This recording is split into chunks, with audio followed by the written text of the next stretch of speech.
ఒక రాష్ట్ర రాజధానిని చరిత్రలో నిలిచిపోయేలా నిర్మించే ఛాన్స్ అందరికీ దక్కదు.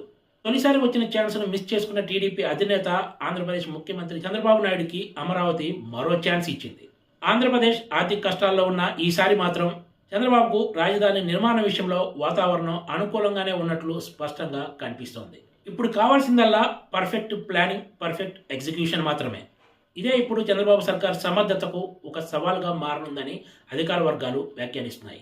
ఒక్క ఏడాదిలోనే నిర్మాణాలు, మౌలిక సదుపాయాల అభివృద్ధి కోసం 15,000 కోట్ల రూపాయలు ఖర్చు చేయటం అంటే అది అంత ఆషామాషి వ్యవహారమేమీ కాదు.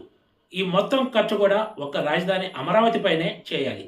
పాత ప్లాన్ ప్రకారమే ముందుకు వెళ్లాలని సర్కార్ నిర్ణయం తీసుకోవడంతో రాజధానిలో అత్యంత కీలకమైన సచివాలయం, అసెంబ్లీ, హైకోర్టు, రాజ్భవన్ వంటి భవనాల నిర్మాణం, వీటి చుట్టూ మౌలిక సదుపాయాల అభివృద్ధి చేస్తే రాజధానిలో కీలక పనులు పూర్తయినట్లు అవుతుంది. మరోవైపు ఇప్పటికే ప్రారంభమై ఆగిపోయిన పనులను కూడా తిరిగి గాడిన పెట్టాల్సి ఉంటుంది.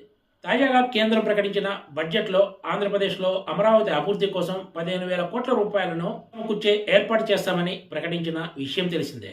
అది కూడా ఈ ఆర్థిక సంవత్సరంలోనే. తొలుత 15,000 కోట్ల రూపాయలు నిధులు సమకూర్చి తర్వాత అవసరమైతే మరింత కేటాయించడానికి కూడా సిద్ధమని కేంద్ర ఆర్థిక శాఖ మంత్రి నిర్మలా సీతారామన్ లోక్సభ వేదికగా ప్రకటించిన విషయం తెలిసిందే. ఈ ఆర్థిక సంవత్సరం అంటే ఇంకా నిండా మిగిలింది కేవలం 8 నెలలు మాత్రమే. మరి 8 నెలల వ్యవధిలో రాజధానిపై 15,000 కోట్ల రూపాయలు ఖర్చు చేయడం అంటే పనులు ఎంత వేగంగా జరగాల్సి ఉంటుందో ఊహించుకోవచ్చు. ఇప్పుడు చంద్రబాబు ముందు ఉన్న సవాల్ కేంద్రం అందించే ఈ మొత్తం ఖర్చు చేయడమేనా అని అధికార వర్గాలు వ్యాఖ్యానిస్తున్నాయి.